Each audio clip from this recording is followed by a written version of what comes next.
Alexis Love Beauties and Flawless Men. Today we're going to be cleaning this handle that is located on your stove.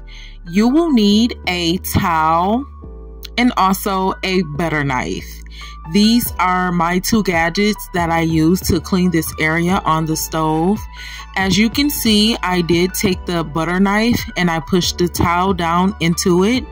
And there is a slit in that handle. And just be careful. As you see, it is kind of tough there.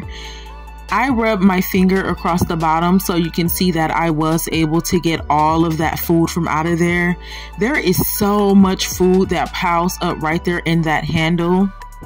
I did go back in and clean that area.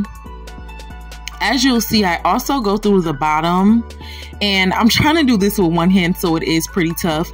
But as you can see, that butter knife fits right through there, and you'll just be able to go back and forth with your towel, as I'm attempting to do here, because like I said, I'm trying to use one hand and it was pretty tough.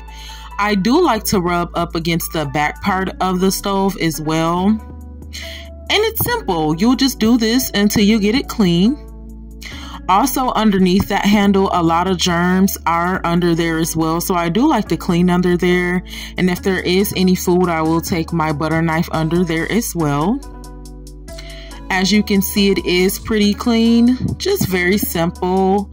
This is a part of the stove that always go unnoticed, and it has the most food build up. As you can see, it's perfect, it's clean, and you can see right through it. Alexis Love Beauties and Flawless Men, go ahead and clean this part of your stove. Mwah.